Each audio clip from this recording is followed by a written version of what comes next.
Hello, and welcome to another episode of Scavenger Life. This is episode number 325 at scavengerlife.com. We have not put out a podcast in 2 weeks. That's true. We did a video last week. You did. An actual video. Which was kind of cool. A day in Kind life. of cool? Yeah. It definitely, That was fun. I watched it and it definitely felt very, I don't want to say invasive, but definitely Invasive. showed. You know, we share a lot on this podcast and people I think get to know us a lot through here. But definitely with a video, you just really start to see like our life in a much different way. Yeah. It's not like we're strangers to video. I mean, we're some of the very first video bloggers ever. So it's funny that we moved away from that. So it was fun to make a video like, hey, this is what we used to do all the time. Yeah. You know? Yeah. So we have a lot to talk about. Number one. Yes. I was born and raised in Houston, Texas. So Yes. I've been watching that flood. Any scavenger out there that is from that area, you know, I hope everything's okay. We're thinking of you. I was looking out from, it's Meyerland, and Yep. anyone who is from Houston or knows Houston, like we had flooding when I was a kid. You know, I grew up in the 70s, 80s, and I left in the early 90s. Yeah. There'd be flooding, but I don't remember houses ever getting flooded. It would just be like into people's yards and only in little certain areas. Right. So, yeah, I don't know if just that was an extreme weather thing or if just the way Houston's been built up is changing the structure of it. You know? Right, exactly. I mean, Or that's what I've been hearing. climate change, well, but- all those things. Yeah. It just seems like, you know, many factors. And I was it's wondering, like, what happens with all that stuff, you know? I mean, number one, there's stuff that probably just gets washed into the streets and no Right. one knows whose stuff is what. I wonder if there's, like, scavengers that, like, go around and pick stuff up. You mean like once the... Yeah. Well, I know when Katrina happened, a lot of people were finding stuff and trying to find owners, you know, like personal belongings, photographs, Right. and like... Guess if it's all in water, it all It's gets all ruined damaged, anyway. yeah. But I think that I've heard of that happening. Okay, number two. So one of the things we did while we were kind of off podcast was the eclipse. Yes. And we stayed with the scavenger who had contacted us. Yeah. Her name is Lana. Lana. I want to call her Lana. Lana. But I guess a southern way to say it is Lana. Well, I had a friend in high school named Lana, so that's just like stuck in my head. She was so cool. So Look, she's starting a co-working space Right. in a southern rural area, which is so cool. And so to that's us. what I wanted to talk about. I think one thing that was so cool was just in meeting her was she lives in a little small rural town in South Carolina. Yeah. We live in a small rural town in Virginia. Yeah. And she just had the same idea on her own. Right. And that is, you know, she's using her eBay money to buy real estate and to Yes. kind of like bring it back to life. Bring back this little town. Yeah. And what's interesting was like she was renting like in her kind of empty small downtown, which, you know, a lot of small rural areas have these like kind of dead downtowns. Yeah. She was renting one of the buildings for her storage, but the building was not it's maintained and like water was coming in and raining on her stuff, on her inventory. So her husband had been just like, why don't you just buy a building? And she bought not just one building, she bought two buildings. Yeah. She turned one of them into like office space / co-working space. Right. And the other space is going to be an event space. It's amazing. So this was my idea. What if scavengers not only can find just old shoes and, you know, junk and, you know, treasures and sell them online, what if also scavengers could transform these little small towns that are across America? Yep. You know? Because there are a lot of them. I mean, we've said if you get 2 hours outside of an urban area, prices just drop drastically. Yeah. Because no one wants to live there because there isn't a lot of work. Right, but If you're a scavenger and sell on eBay, it doesn't matter where you can live in these towns. And like, she bought a building for $70,000. Yeah. On her downtown. Yeah. And it was in pretty good shape. Yeah, you know? I mean, she did work to it, but it's usable and it looks great. Incredible. And just, but it really is that idea of scavengers see the value in something that everyone else thinks is junk and bring things back to life. And I'm like, Right. wow. Because that's kind of what we're trying to do in our... our town, yeah. It's a little area. Yeah. So, anyway. Well, I'm planting that seed out there for people. Yeah. People, come on. And move to these small towns and bring them back to life. Yes. We finished our rental. That should be... Why isn't that, like, at the top of the list? And we're sitting in it right now. Because I'm kind of going, like, by... as things have happened. Yeah. And we're sitting in this other house we're in right now, and it feels like we're in, I feel like, a magazine. Because the thing is, we staged it for photographs. Right. So it like, we walked in just now to do some last minute things before we leave, and we're like, wow. And so we'll link to some photos of this place. Yeah, I'll show some photos. Yeah. We didn't get all the photos taken because it was raining. But you can even rent it if you want. You can even rent it. Yep. But you know what? What I was thinking was the past couple of days I've been feeling so good because it's been such a burden taken off, our backs. Yeah. Of trying to finish this, and we got through. Where you're pouring money into something, and it's like the only way to get through is to keep doing it. Right. Because if you stop halfway through, you're not done. It's worthless, and you have to just make it through. And plus, there's just like so many little tiny details that we have to do. It's not like we need a carpenter. It's like, no, you got to put the curtains up. You got to get a rug. You got to like do this cushion in the bathroom. You got to clean everything. You got to get all the linens. Make sure you bought all the linens. Well, and that brought up the thing of I love being. It's busy. Yeah. But only when it's our stuff. Like I would not want to work this hard for somebody else, or for like kind of a job that didn't mean anything. That's all. Because a lot of people work hard, and so it's just nice to work hard and then have it pay off at the end. Yeah, exactly. So a couple random things. Mm-hmm. We bought new computers for ourselves. Yes. So the way we do it is we try and buy really nice computers so they'll last.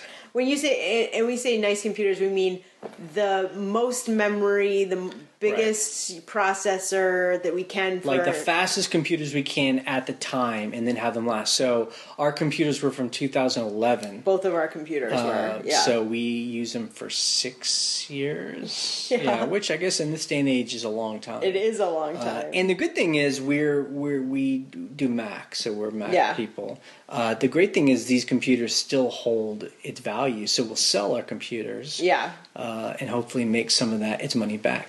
But it's been nice to have like faster, lighter, newer computers. They're laptops, yeah. Because I feel like, I don't know, it feels good. Well, like, I mean, look, I can do a lot more. The other thing too is, I will say this, as Scavengers, we did not buy them new. We bought two laptops from 2015. Sure, on eBay. Yeah. On eBay from sellers. Yep. So it was a fraction of the price of buying them either new or even refurbished on Apple. Mine was half the price. Right. I'd say that they're about half the price. Because if you're just buying it from somebody who upgrades their computers every couple of years and they're just trying to get rid of it. Or I think that was true for the one we bought for you. The one we bought for me, I bought it from one of those guys on eBay that just does Macs. Like, I don't know how they get them. He probably buys them broken from people and then he knows how to fix them up. Like the screen's cracked and he's like, no problem. Right.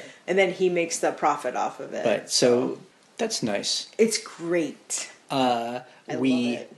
Are ordering our steel building, our storage building. We tried to order it today, but the place was closed. Saturday. Yeah. So Monday probably. So we'll order it, and that's finally a big deal. This has been a plan for ours for a year. Over a year. Because we had that concrete pad poured about 10 months ago. Yeah.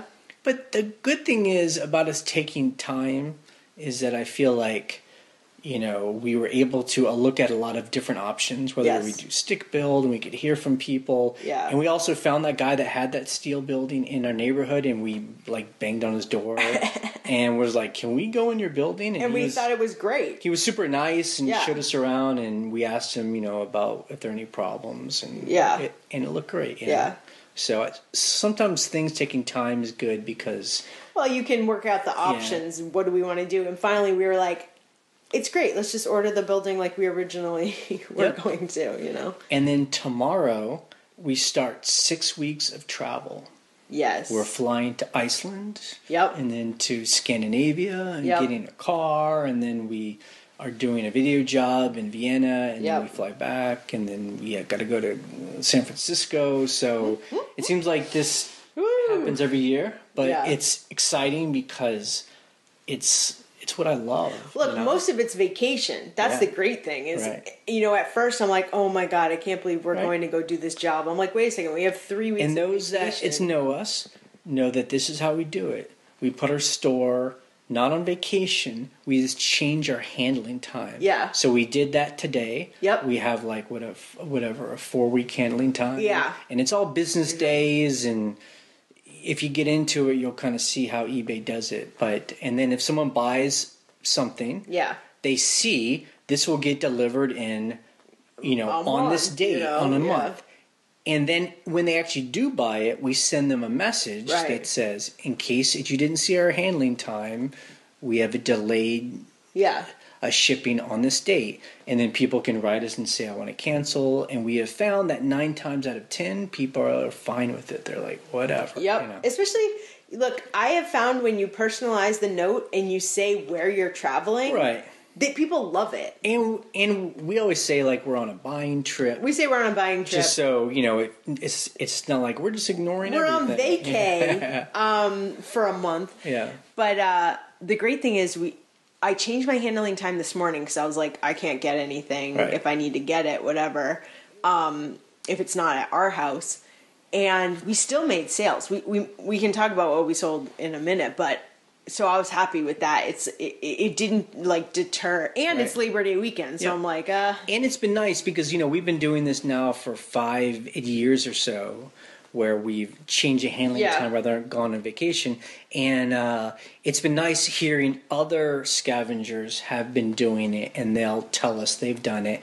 Yep. And, people all say the same thing. I was gone for 10 days, and I came home, and I had, 20 sales or whatever. Like, right. It's like you're making money, too. We definitely see our sales drop off, but not that much. I mean, we still... Yeah, not that much. Yeah. I mean, enough that you're like, we covered all our bills while we were traveling. Right. Like, that's the big part. You're like... I just think the thing to get over is that this idea of, like, stuff has to ship right away. I know that, that's what everyone is pushing us towards, but that's not...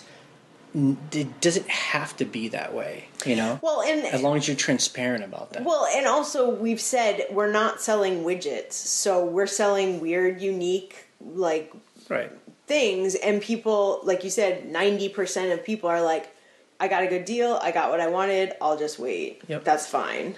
Okay, so let's talk about eBay. I have a bunch of notes here of things that have happened over the past couple of weeks. So number one is anyone can now promote their listings, right? Right. Where you can, say, eBay, I'll give you 10% of the sale or something if you advertise it.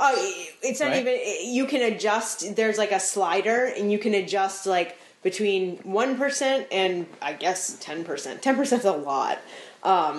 But you can also say, there's a button where you say, like, use trending ad rates, which is funny. I'm like, okay, I usually just choose that. I'm like, trending and ad so rates. I guess that way, instead of when you're on a page and you're checking an item, eBay would often have these ads from like a Wayfair and different other companies. And now they've taken away those other companies. Now it's just internal eBay stuff. Is that true? They've taken away those companies? I feel like I still see ads on eBay. Really? Oh, but maybe it's not like items. Right. Like it's...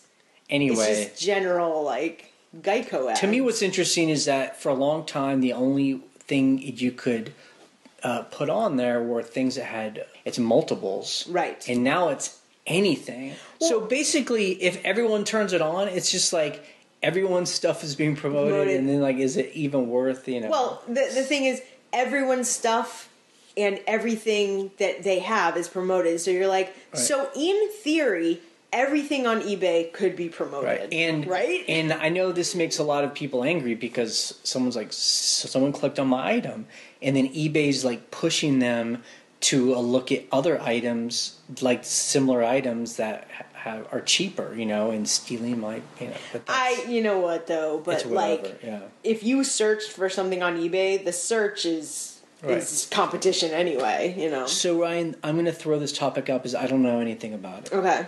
But I saw people talk about USPS now have the ability to credit or debit payments after printing a label. Right.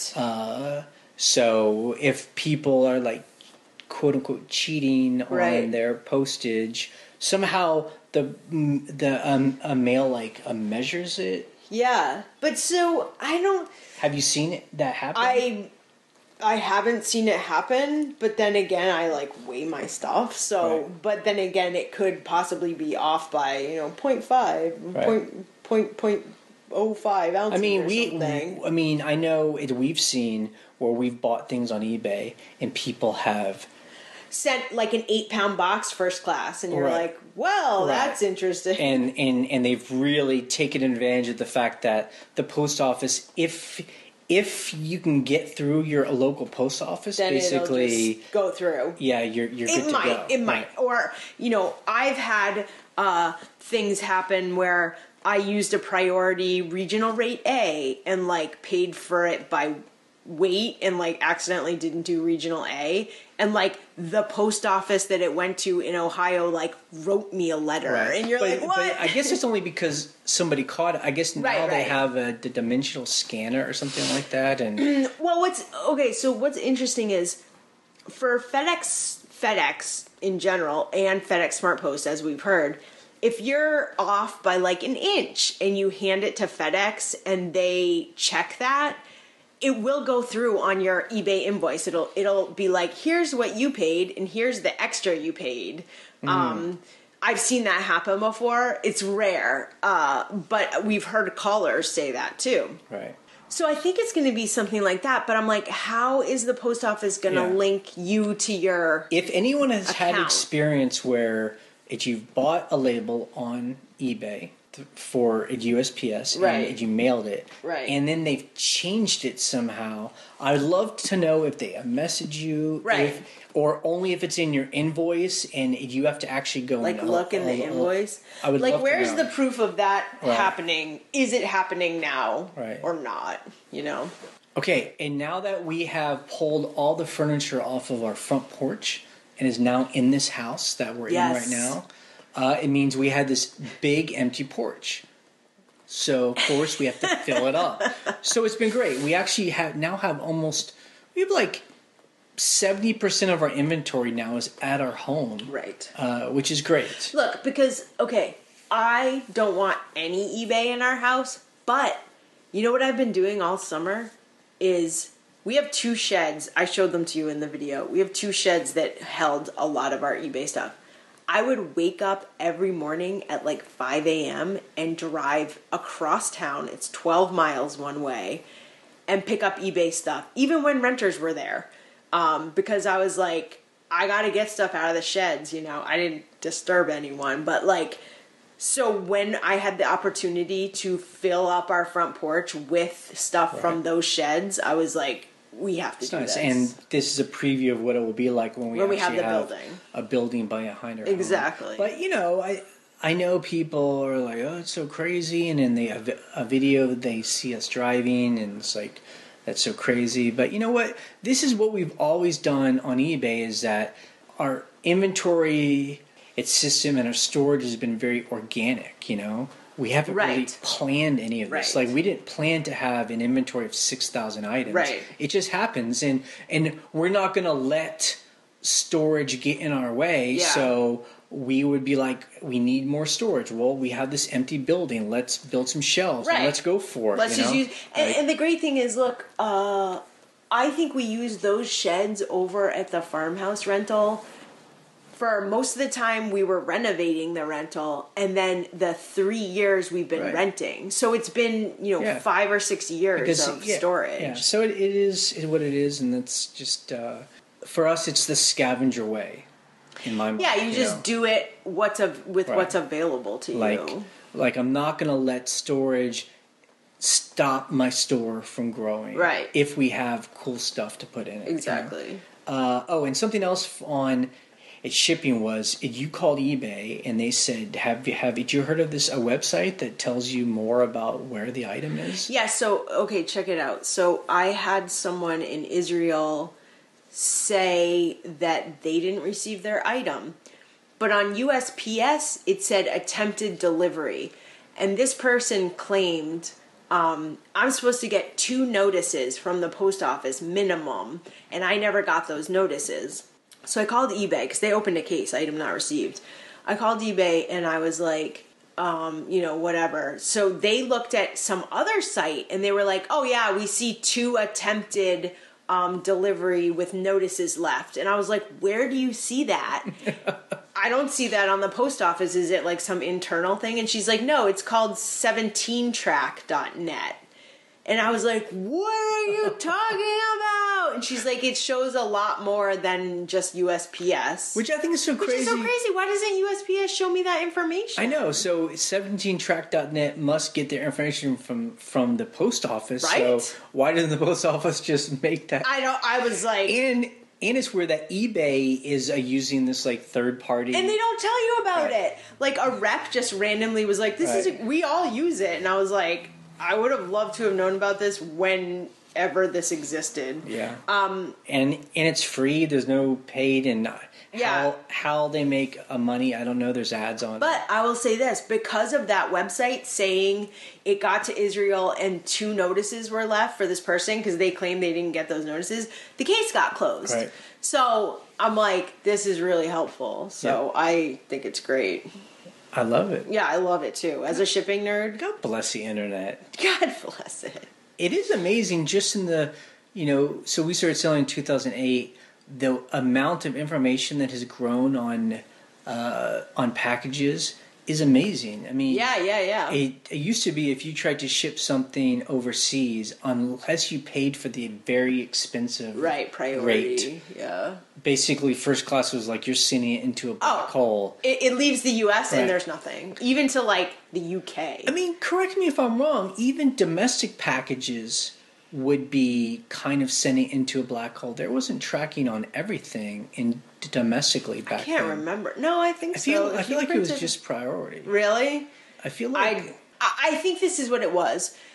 You would have tracking on something like Parcel, but they wouldn't update it all the time. It wasn't guaranteed. Yeah, it was like they would sometimes scan it, and it wasn't scanned the whole time. I just think it's amazing that now just these things, you can track everything, and it's great. It's really helpful for business. And maybe in the future there'll be like a little camera on every package so you can see the person opening it. Like, look. That would be quite an invasion of privacy. And you could talk to them. Like, hey, I see you got it. How do you like it? They're like, I know you got this. They're like, shut up.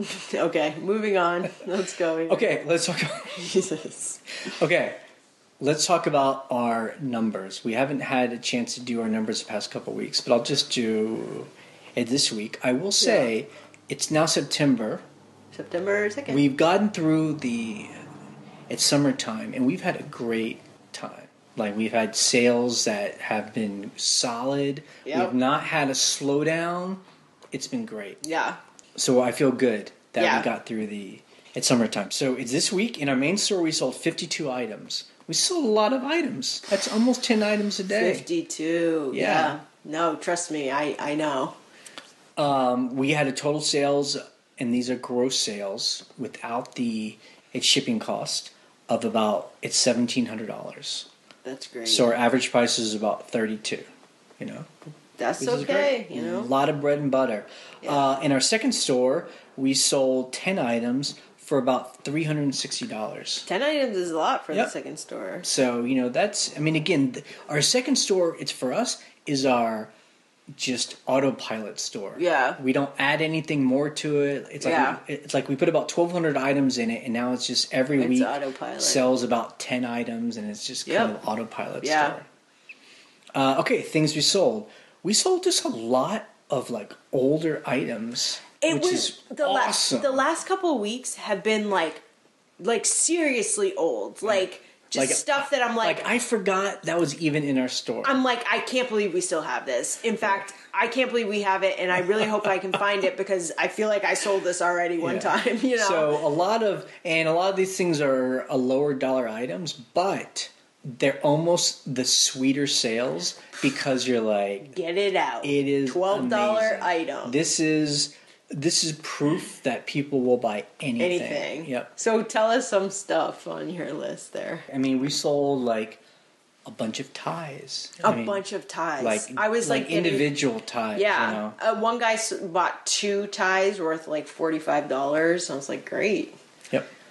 We sold like a lot of crystal and goblets and like glass lids and glasses. Oh, I love it. I love stuff like that. Yeah.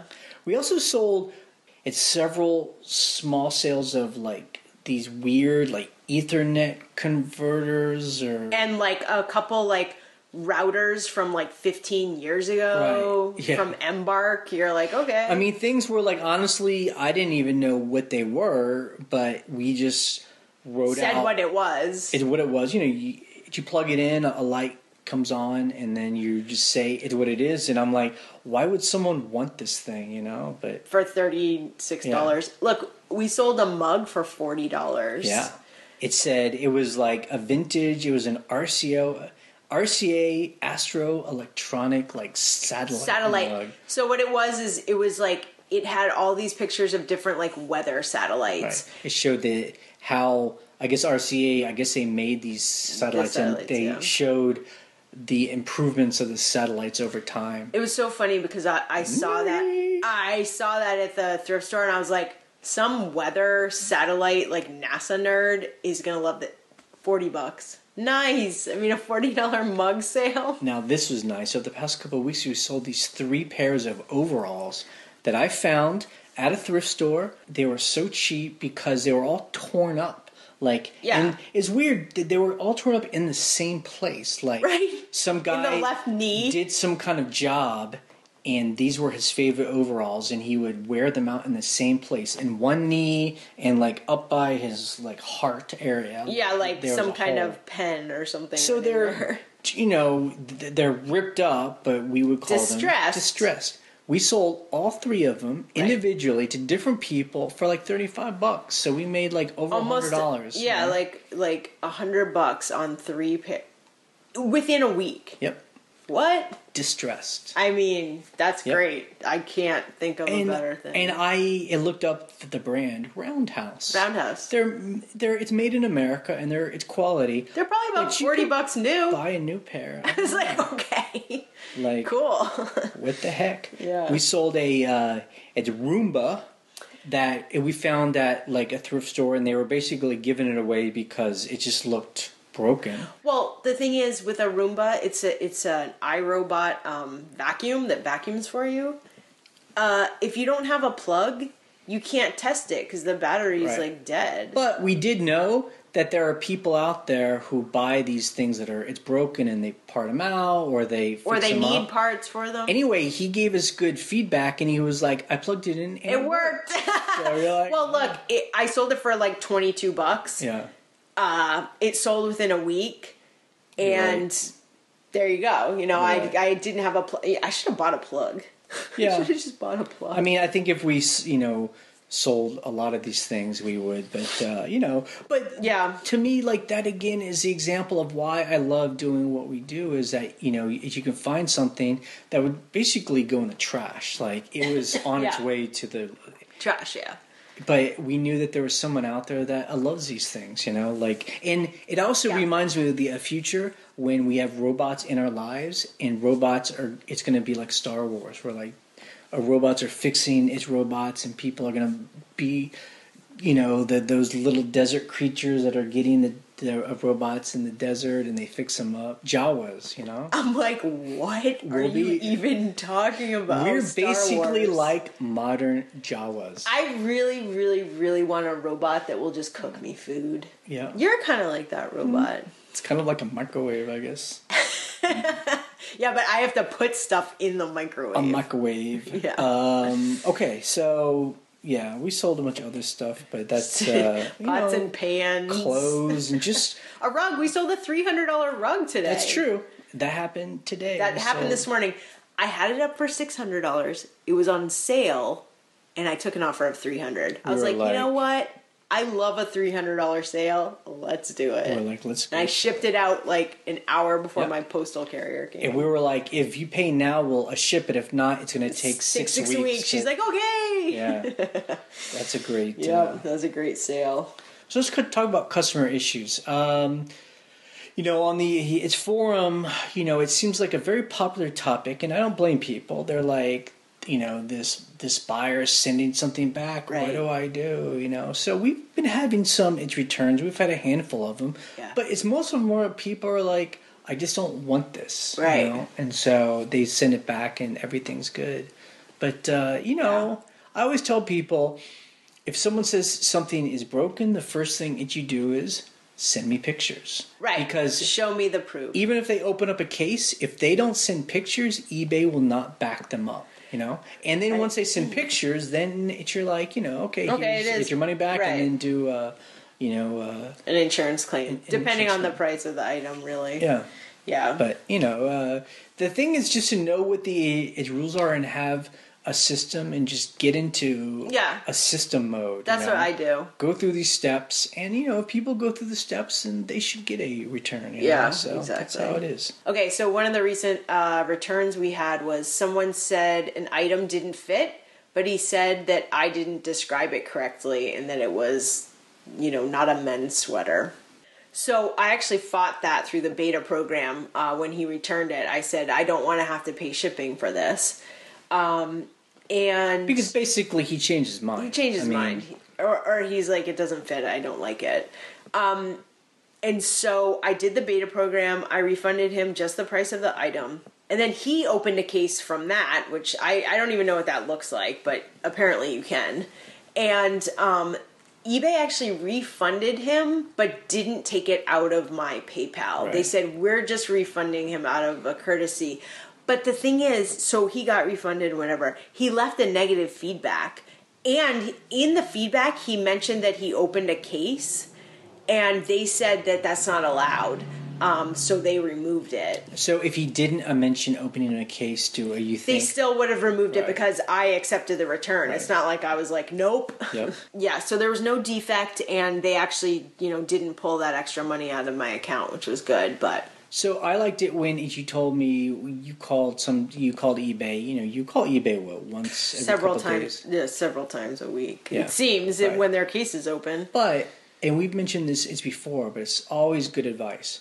Not every eBay rep that you get is going to be very helpful. Right. Sometimes they aren't helpful. Number one, sometimes they're not. They don't know what the rules are themselves. Like they're just reading off a script, or they don't feel empowered. Right. Maybe because it's new or something. Yeah. But then every so often you'll get an eBay rep that's really good, super helpful, friendly, and feels very empowered. Right. And those are the reps where you need to pile it on. So this week when I said that I got that case closed with in Israel, where they said they didn't get it. She was a great rep, and I just happened to have 4 things I needed help with. It was the sweater guy. There was another case. I forget what it all was, but I had several questions, and she was super helpful, and it was actually perfect. I'm like, I had 4 things I had to knock So the out. point is that when you're calling, always have a list of stuff. Right. So if you get an unhelpful as a rep, then obviously don't beat your head against a wall. Just be like, all right, thanks, see you later. Yeah. But when you get a helpful one, be like, all right, I need help with this, then this, then this, yeah, then this. because they will ask you, is there anything else I can... Especially if you have anchor support, they will specifically say, is there anything else I can help you with? And you have to be like, yep. Yep. I mean, on that call, I was like, yep, I have 3 other things I have questions about. So that was good. Okay, so I think we're going to wrap this up. We are not going to do calls today because we don't have our call stuff with us right now. But I think what we're going to do is do a little compilation show where we do all the calls together. So we've gotten a few. Yep, so we're going to keep doing the podcast from the road, from different places. We might fool around with some more video, which might be fun. Yep. And we'll see everyone on the forum. Okay, we're ending this podcast in 3, 2, 1.